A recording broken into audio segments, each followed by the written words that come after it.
Welcome to the Rehab Remix. Where we break down the hottest topics in ortho and neuro PT to help you elevate your clinical game. We're your hosts, Dr. Lauren Tide and Dr. Lauren Young, bringing you practical insights straight from the evidence to your earbuds.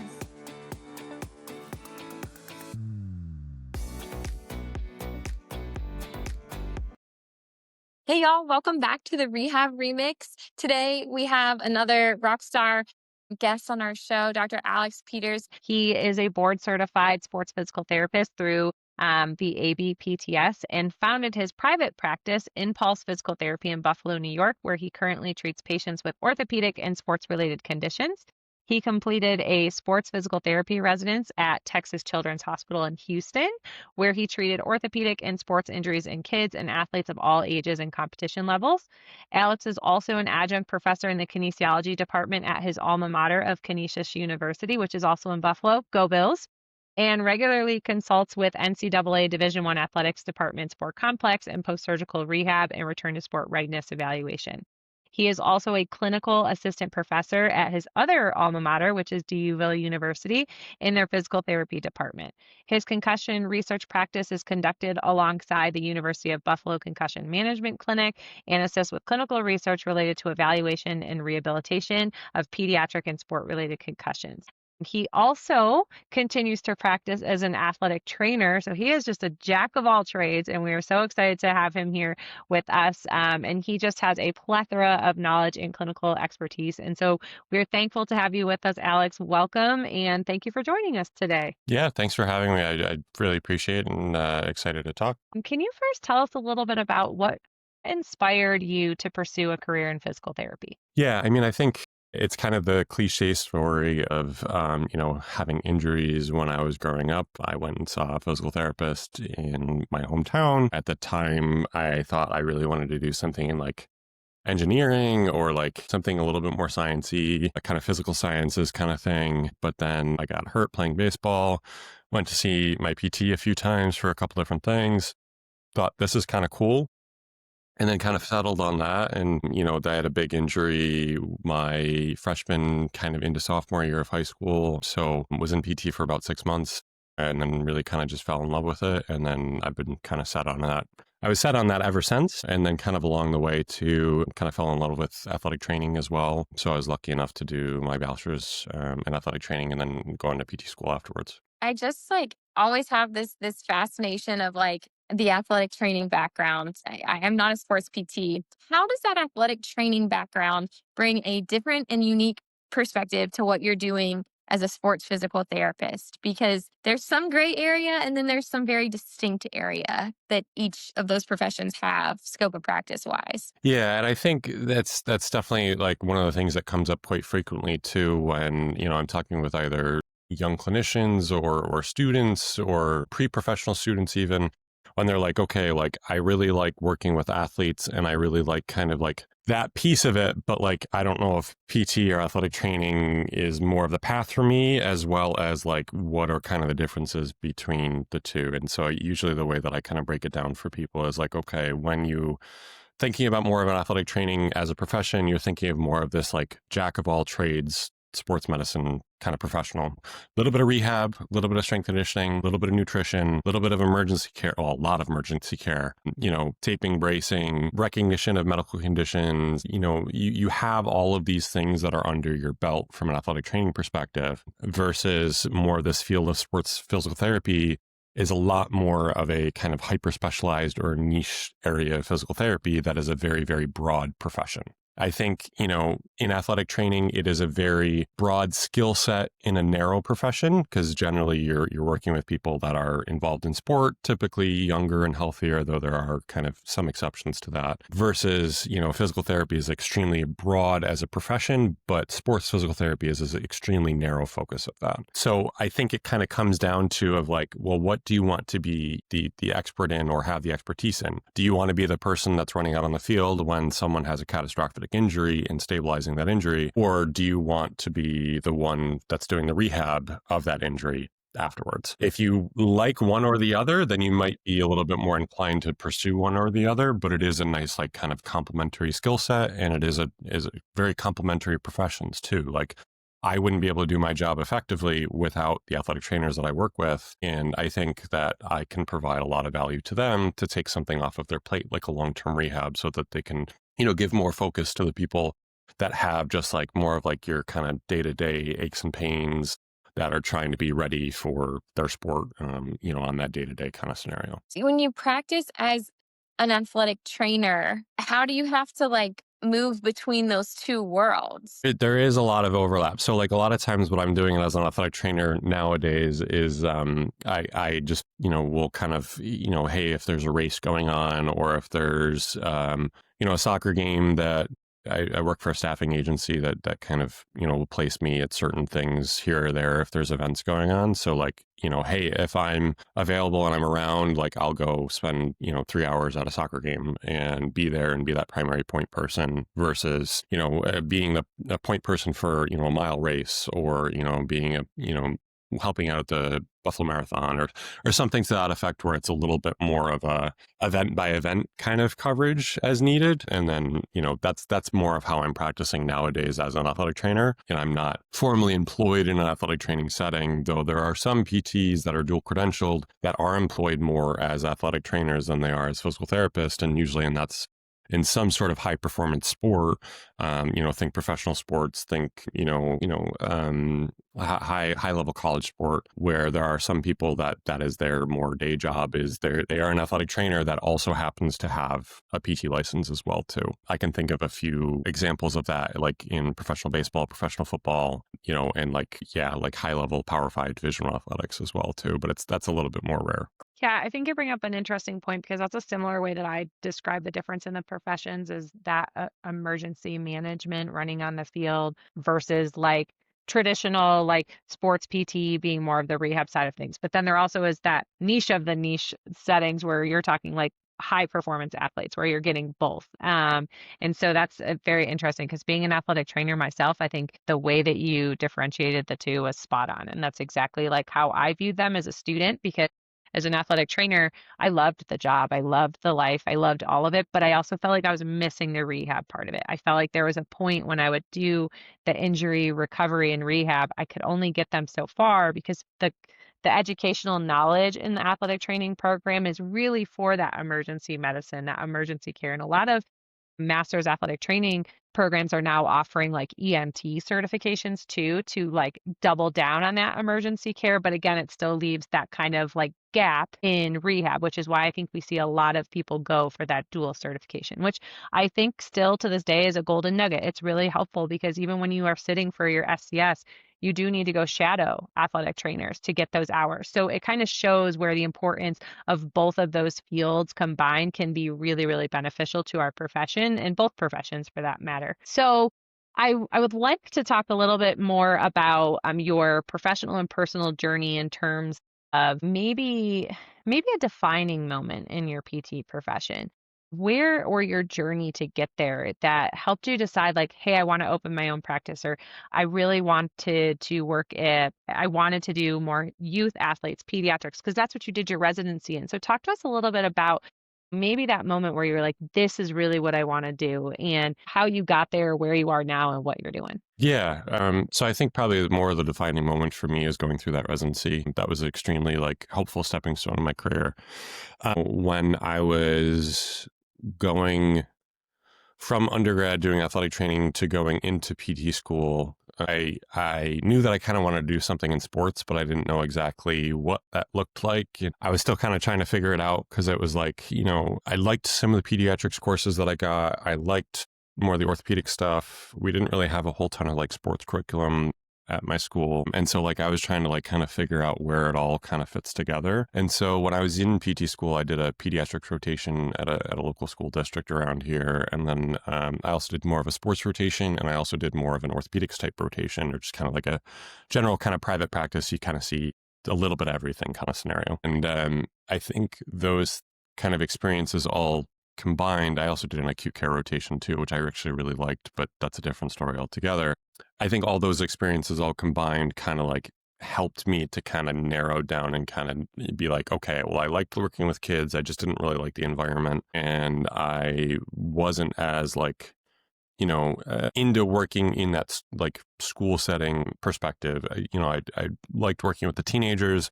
I wasn't as big about like working with, the 5-year-old, 6-year-olds, 7-year-olds, how can I kind of bring all of that together? And so that's when I landed on more of like when I was looking it up. And I graduated in 2020, so I had a lot of time during COVID to like figure out like and do some soul searching of like what I want to do. I landed on more of, hey, these pediatric sports residencies, which I think at the time there were like 5 or 6 of them. Now I think there's 7 or 8 or 9 of them. And they are a sports residency. They're just based at a children's hospital.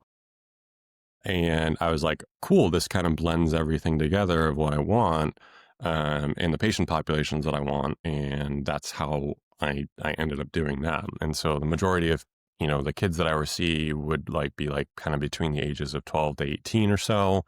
A lot of teenagers, a lot of like, high school, middle school sports like injuries, some college kids, some younger kids too. I think the youngest that I saw during residency was 5 or 6.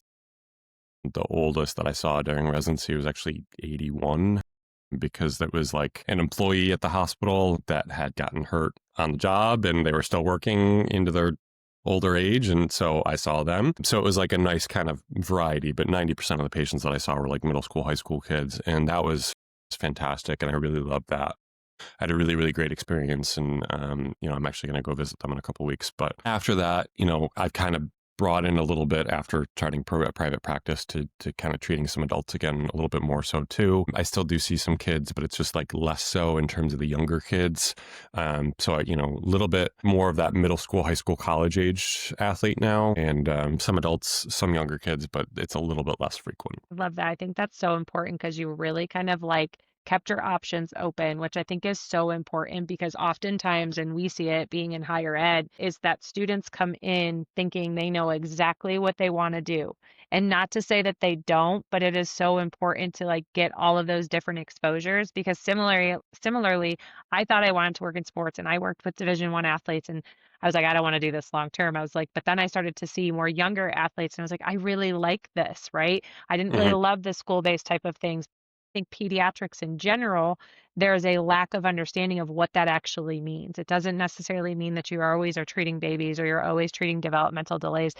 Pediatrics is a huge range. It's birth to 21 by insurance standards, right? So from a sports orthopedic standpoint, like that's a lot of your wheelhouse. That's a lot of those kids who are going to go on to go play college athletics or maybe in professional sports. But I think you just brought up a really good point about, experiencing all the things. You mentioned acute care and really enjoying that and still getting as much as you can out of that. Because even though we go into PT school, having something in mind of what we want to do, being open-minded to other things can really kind of open up doors too. So I think that's Yeah. awesome.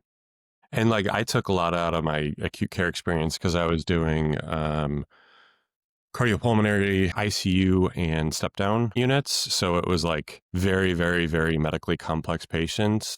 And I was lucky at the time that my clinical instructor, I think, had just sat for her NCS as well. So she was like, what they had done at the hospital is they like rotate kind of settings, every 3 or 4 months or so. So like that way they're always staying fresh with other different kind of floors and settings and conditions. And so like it was really kind of cool seeing how she took more of this like a neuro approach to these people that had more people post heart surgery, people post thoracic surgery, lung resections. We had quite a few people with like LVADs and Impellas and more complicated, complex folks. And it was kind of cool how she brought in that like neuro piece to kind of treat those folks too. And I think that really kind of like helped me like see that there's more to this than just like orthopedics and sports. Like you can incorporate a lot of this other stuff in with it too. And that was a really good experience. And I'm glad that I did it, and I say if I didn't love orthopedics and sports so much that I would probably work acute care because it was so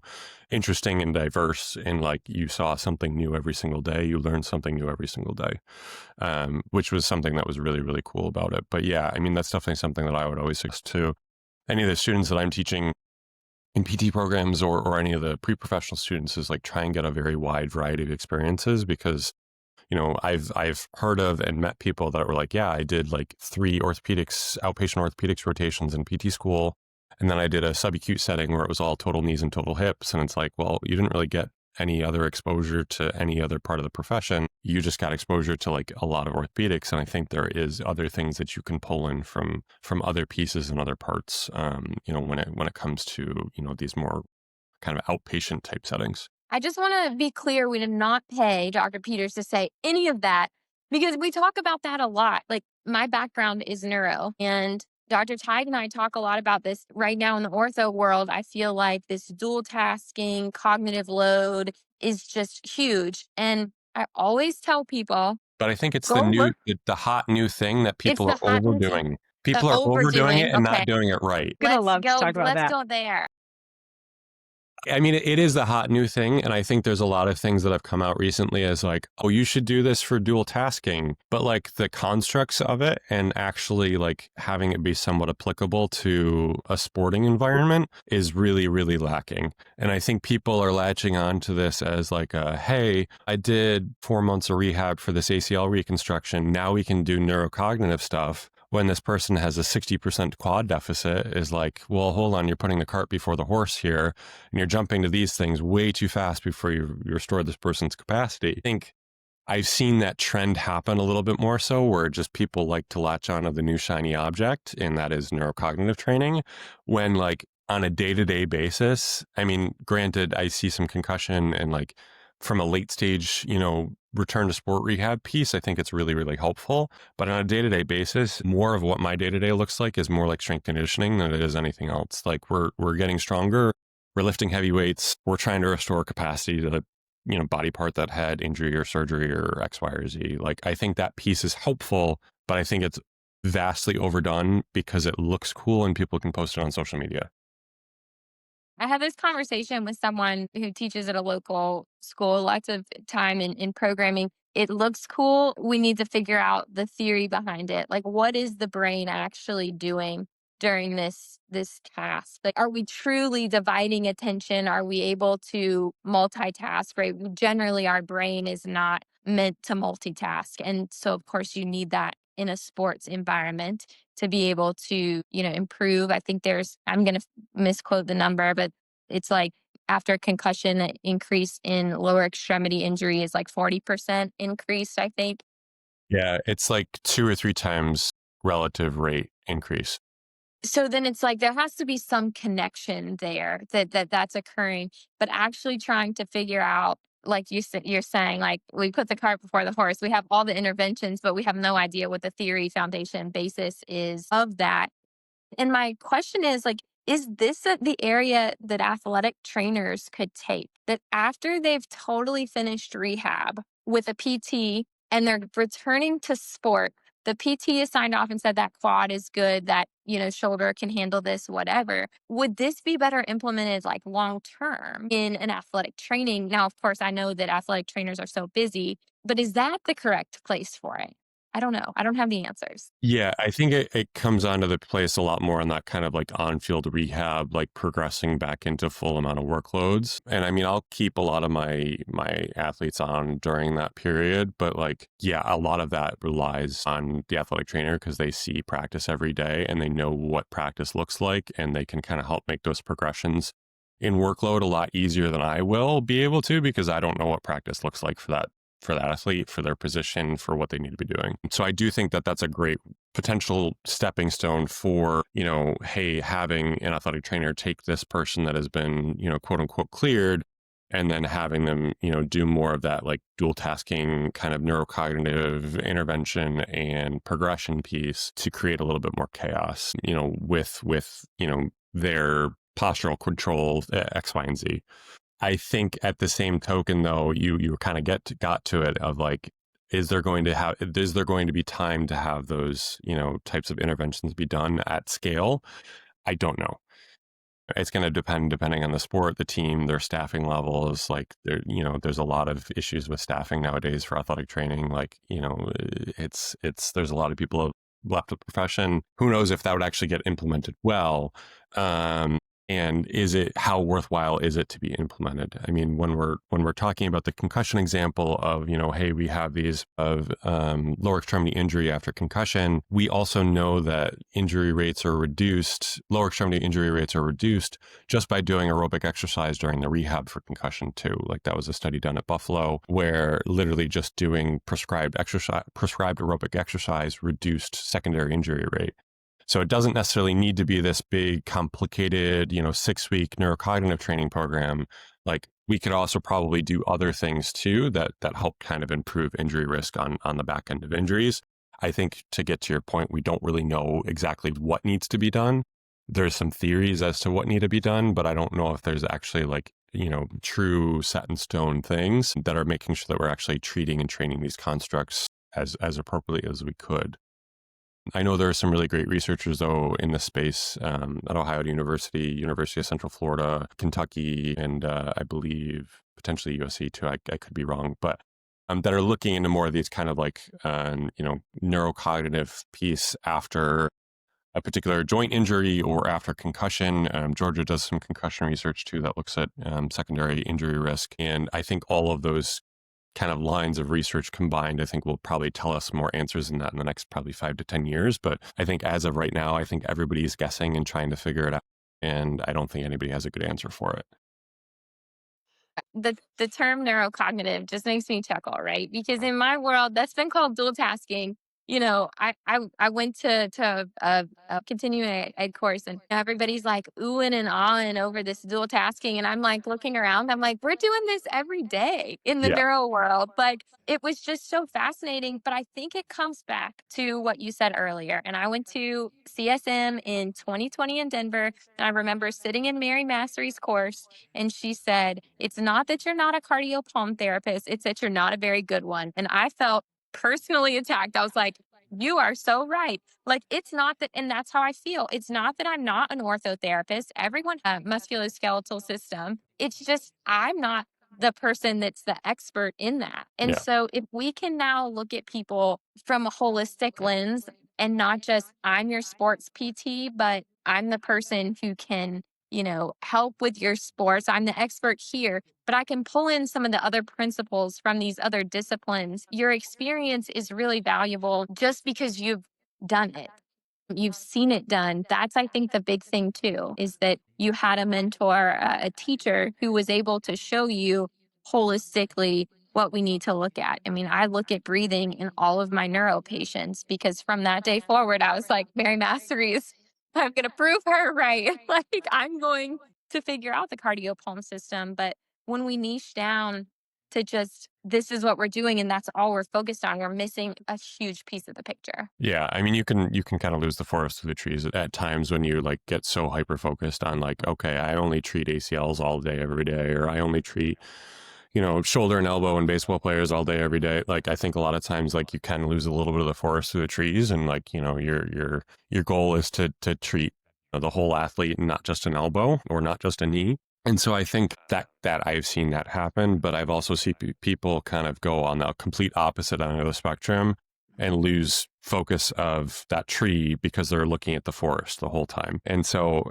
I think the answer, like a lot of things, is always in the middle. And so I think, we do need to kind of take from both worlds and kind of figure out a better blend for that. And I think there are some things that are starting to come out. Like I can think of Meredith Chapu's visual cognitive, control chaos continuum paper in JOSPT, I think it was last year, where, she tried, her being a sports physical therapist, but also having a PhD in neuroscience, trying to blend all of those things together, is extremely helpful. And I think one person that is also, I've had some really nice conversations about it too with is Becky Bliss, who I know you guys are going to have on the show as well. She'll be a lot more happy that you're a Chiefs fan than I am, but, yeah, you're outnumbered right now, but It's true, but we have more Super Bowl wins, so I'll just leave that there. Oh, fair. wow. That's a Wow. fair point. But no, I think from the end of the day, though, when you're talking about these kind of blending the orthopedic with the neuro, I think that it's a small fraction of what that should look like. I would say it's probably 95%, just building strength and building capacity. And then it's like 5% that kind of like extra neuro stuff to make sure that this person's not going to fall apart under a dual cast condition or under a little bit more chaos when they actually are back in closer to a sporting environment. I love that. It's finding like that balance. Yeah, agreed. That was awesome. You're right. Like, it's like we need specialists. I think we went polar opposite ends. We were like, everybody's got to specialize. Then we went too far. And now we need to come back and like, we need specialists, yes, but we also need holistic care. You talked about athletic training, looking at the emergency medical piece, the nutrition piece, like, that's all stuff that falls within a physical therapy scope as well. And we need to like embrace that full scope of practice. Rebecca Griffith, she has a term, top of scope. And I just think that that's when we ask for more autonomy and we ask for all of these things, we have to be practicing at the top of our scope. And that means we can't just see one system. So I love your perspective. I appreciate it. I appreciate your really diverse background and just you experienced a lot of things. And then it sounds like you've kind of dabbled in a lot of things. So I want to move the conversation forward and talk about the clinic that you own. Y'all, this was only part 1. Part 2 lands Tuesday, and it's packed with even more clinical pearls to help you level up. Subscribe now so you're ready. Be sure to sign up for our newsletter linked in the show notes. You can find me, Dr. Young, on Instagram at NeuroElitePT. And Dr. Teig, where can they find you? On Instagram as well at LTeigDPT. Thanks for tuning in to the Rehab Remix, where you listen in and level up. We'll see you next time.